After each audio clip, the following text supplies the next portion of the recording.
चलिए, chemistry with Ravi sir में आपका फिर से एक बार स्वागत है, अभिनंदन है। प्यारे साथियों, आज हम बात करेंगे, आज हम नया चैप्टर चालू कर रहे हैं, 12th केमिस्ट्री। आपको बताया था कि 12वीं बोर्ड की जब मैं पढ़ाई कराता हूं तो सबसे पहले विलियन चैप्टर को पढ़ाता हूं। विलियन चैप्टर लगभग पूरा खत्म हो चुका है, उसमें आंकिक प्रश्न चल रहे हैं, जो कि एग्जाम में आने वाले आंकिक प्रश्न है वो लगातार चल रहा है। आज हम बात करेंगे 12वीं 12th केमिस्ट्री। सीजी बोर्ड 2025 का टारगेट लेकर चल रहे हैं, बिल्कुल जीरो से सुपर हीरो। आज की इस टॉपिक में मैं लेकर आ रहा हूँ 12th केमिस्ट्री का यूनिट नंबर 1, जिसको हम लोग बोलते हैं ठोस अवस्था, है ना, सॉलिड स्टेट बोलते हैं। ठीक है, चलिए सबसे पहले आपको बताना चाहूँगा, सॉलिड स्टेट ठोस अवस्था जो होता है, इसमें से जो क्वेश्चन होता है वो बोर्ड एग्जाम के जो क्वेश्चन पेपर आते हैं वो क्वेश्चन नंबर जो 23 नंबर रहता है। जो आपका जो प्रश्न पत्र जो मिलता है उस क्वेश्चन पेपर में जो है क्वेश्चन नंबर जो आपका 23 रहेगा, उस क्वेश्चन नंबर 23 में इसी चैप्टर से, इसी यूनिट से जो है क्वेश्चंस यहाँ पे आते हैं। ये एक थ्योरेटिकल सब्जेक्ट है, एक कन्फ्यूज वाला चैप्टर है। इस चैप्टर को एकदम बिल्कुल बारीक तरीके से कहना चाहिए, समझना है। क्रिस्टल पर आधारित चैप्टर है और आगे चलकर चैप्टर बहुत बड़ा रूप ले लेता है। तो इस चैप्टर के बारे में बात करूंगा। टोटल मार्क्स 4 नंबर का आने वाला है, ध्यान देना, 4 नंबर का आने वाला है। कई बार इसको क्या करता है, हालांकि इसका फुल मार्क्स 4 नंबर है, 4 नंबर का एक ही प्रश्न आएगा, लेकिन बोर्ड एग्जाम वाले क्या करते हैं, इसको तोड़ तोड़ कर दे देता है। जैसे इसको 2 और 2 में तोड़ देगा, जैसे शॉर्ट की, है ना, शॉर्ट की त्रुटि और फ्रेंकेल त्रुटि में अंतर लिखो, या शॉर्ट की और फ्रेंकेल त्रुटि को समझाओ, ऐसा पूछ सकता है। 3 नंबर एक नंबर का 3 नंबर है। कई बार पूछ देता है कि NaCl में किस प्रकार का क्रिस्टल, है ना, दोष पाया जाता है ना, शॉर्ट की दोष को समझाइए, ऐसा दे सकता है, ऐसे तोड़ के।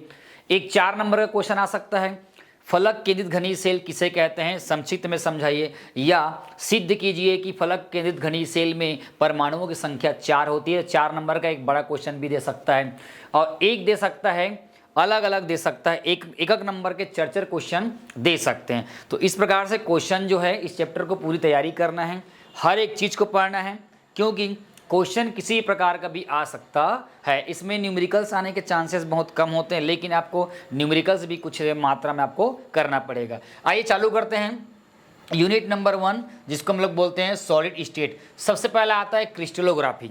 देखिए क्रिस्टलोग्राफी क्या होता है कि भौतिक विज्ञान की एक ऐसी शाखा होती है, एक ऐसा पार्ट होता है जिसके अंतर्गत जो है क्रिस्टलों के बारे में अध्ययन की जाती है। क्रिस्टल के गुणधर्म, क्रिस्टल बनते कैसे हैं, क्रिस्टल के अंदर में आयनों के बीच में कौन सा बंध पाया जाता है, उसके नियमित क्रम, मतलब कहना चाहिए एक क्रिस्टल के बारे में पूरी जानकारी जो है इस डिपार्टमेंट बोल सकते हैं, इसके द्वारा मालूम चलता है। तो आपको याद रखना है क्रिस्टलोग्राफी, है ना, क्योंकि एक बार ना ये नीट या जेईई में हम लोग जब पढ़ते थे, CGPMT में बार क्वेश्चन आ चुका है कि जिस विभाग में, है ना, जिस विभाग में, जिस टर्म्स में ये ना क्रिस्टलों की संरचना गुणधर्म के बारे में अध्ययन किया जाता है, उसको क्या कहा जाता है, तो आप क्या लिखोगे, क्रिस्टलोग्राफी।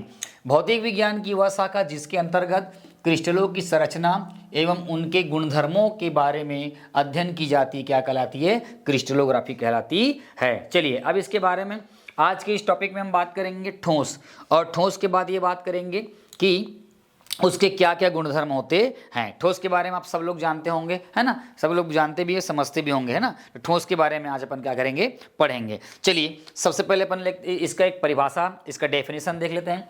देखो, वे परमाणु, ठोस क्या होता है, वे परमाणु जिनके अणु आयन एक निश्चित ज्यामितीय व्यवस्था में प्रबल स्थिर विद्युत आकर्षण बलों द्वारा आपस में क्या होते हैं, बंधे होते हैं। मान लो की बात, है ना, मान लो की बात, मेरे पास एक क्रिस्टल है, हाँ, है ना, मैं आपको क्रिस्टल दिखाता हूँ, है ना। तो इस प्रकार से आप देख सकते हैं ये देखो, इसके बारे में पढ़ना है। ये देखो क्यूबिक दिखाई दे रहा होगा, इसमें क्या बोल रहा है, वे परमाणु, है ना, जिनके अणु आयन एक निश्चित ज्यामितीय व्यवस्था में प्रबल स्थिर आकर्षण बलों द्वारा आपस में बंधे होते हैं। मान लो एक पल के लिए इसको अणु मान सकते हैं, आयन मान सकते हैं, और एक निश्चित ज्यामितीय व्यवस्था में, क्या है, ये व्यवस्था में प्रबल, एक दूसरे के बीच जो है प्रबल स्थिर आकर्षण, है ना, आकर्षण बल आपस में क्या होते हैं, यहाँ पर आपस में जुड़े, किस बल के द्वारा आपस में जुड़े हैं, प्रबल स्थिर विद्युत आकर्षण बलों के द्वारा ये जुड़े हुआ आपस में है, तथा एक सुव्यवस्थित मतलब आप देख सकते हो कि एकदम बिल्कुल लाइन से एकदम व्यवस्थित रूप में है, सुव्यवस्थित सुसंकुलित मतलब है ना, एक लाइन से है, एक रेंज में है और दिखने में भी क्या कर रहा है, अच्छा दिख रहा है। सुसंकुलित मतलब अच्छा दिख रहा है, आकर्षक दिख रहा है, व्यवस्था से जुड़े होते हैं तथा पदार्थ के आकार, ये जो पदार्थ है ये सबस्टेंट है, इस पदार्थ का आकार क्या बोल रहे हैं, आकार एवं आयतन, इसका आकार और आयतन क्या होते हैं, निश्चित होते हैं। समझ में आ रहा है, फिक्स होते हैं, ठोस कहलाते हैं। तो पेपर में जब आएगा ठोस आएगा तो इसके बारे में लिख देना, हालांकि ये एक भी बार आज तक नहीं आया है। तो ठोस कहलाते हैं, अर्थात हम ये बोल सकते हैं कि ठोस पदार्थ की, ठोस जो होता है, ये ठोस जो होता है पदार्थ की वह अवस्था है, लिखा हुआ है ठोस पदार्थ की वह अवस्था है जिसमें कण, जिसमें इसके जो कण है, एक पार्टिकल्स है, ये क्या कर रहा है, सघन मतलब एकदम पास पास, सुसंकुलित, सघन सुसंकलित एक रेंज में तथा एक दूसरे के साथ प्रबल अंतराण्विक बल द्वारा आपस में क्या होते हैं, बंधा होता है। इस तरह से आप देख सकते हैं, क्या देख सकते हैं कि ठोस में उसके अणुपरमाणुई आयन जो होते हैं एक निश्चित ज्यामितीय व्यवस्था में प्रबल स्थिर विद्युत आकर्षण बलों के द्वारा आपस में क्या होते हैं, बंधे होते हैं, है ना, सुसंकुलित होते हैं, है ना, सुव्यवस्थित होते हैं। सुसंगत मतलब अच्छा दिखता भी है। तो इस प्रकार के गुणों को हम लोग क्या बोलेंगे, हम लोग ठोस कहेंगे। अब आ रहा है ठोसों के गुणधर्म।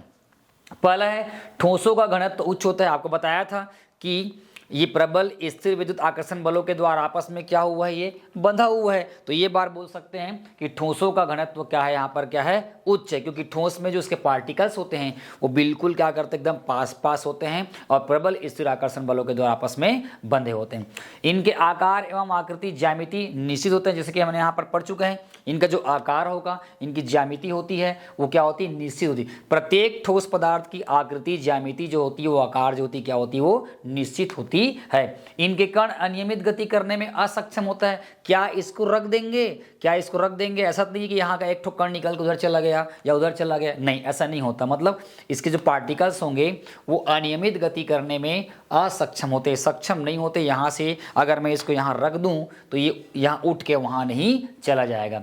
उसी प्रकार जो है यह अत्यंत कम संपीड्य होते हैं। संपीड्य का मतलब होता है जैसे ये मैं इसको दबा रहा हूँ तो ये दबा रहा हूँ तो हल्का सा दब रहा होगा लेकिन वापस आ रहा है, जैसे फोम होता है, जैसे ये फोम है ना, ये दिख रहा है फोम, मान लो कि फोम है, तो इसको देखो मैं दबाया, दब गया, तो इसको अपन क्या बोलेंगे, संपीड्य बोलेंगे। क्या बोलेंगे, संपीड्य, जो दबने के बाद पुनः अपनी अवस्था में आ जाता है, तो इसको क्या बोलेंगे अपन लोग, संपीड्य है। लेकिन ठोस जो होते हैं वो क्या होते हैं, अत्यंत कम संपीड्य होते हैं। मतलब हो सकता है कोई ऐसा, भले ये इसको दबाने से नहीं दब रहा होगा, लेकिन हो सकता है कुछ एक आध ठोस ऐसे होंगे जिसको दबाने पर थोड़ा सा क्या होता है, वो है ना, प्रेशराइज होता होगा। तो ये क्या बोला गया है, ये अत्यंत कम संपीड्य होते हैं। उसके बाद ये अत्यंत कम विसरण दर्शाते हैं। जब इसको रख देंगे तो रखा रहने पर जो है ऐसी स्थिति बहुत कम आती है कि वो थोड़ा आकार में बड़ा हो गया होगा। ठीक है, आकार में वो बड़ा हो गया होगा, वो बहुत कम स्थिति आती, ऐसी बहुत कम स्थिति देखी जाती है जहां उसका आकार के ऑटोमेटिक बढ़ जाए। तो ऐसा नहीं होता है। तो इसको याद रखेंगे, ठोसों का घनत्व उच्च होता है, इनके आकार और आकृति क्या होती है, निश्चित होती है, इनके कण अनियमित गति करने में असक्षम होते हैं, ये कम संपीड्य होते हैं और ये कम विसरण क्या करते हैं, प्रदर्शित करता है। तो अभी इस टॉपिक में आपने देखा, क्या देखा कि ठोस क्या होता है और ठोस के गुणधर्म के बारे में देखा। चलिए अब इसके बाद दूसरे वीडियो में हम लेकर आते हैं, ठोसों के प्रकार में आएगा क्रिस्टलीय ठोस और आपका अक्रिस्टलीय ठोस, जो कि एग्जाम के दृष्टिकोण से बहुत इंपॉर्टेंट है। तब तक के लिए वीडियो में बने रहिए, है ना। Chemistry with Ravi sir, thank you.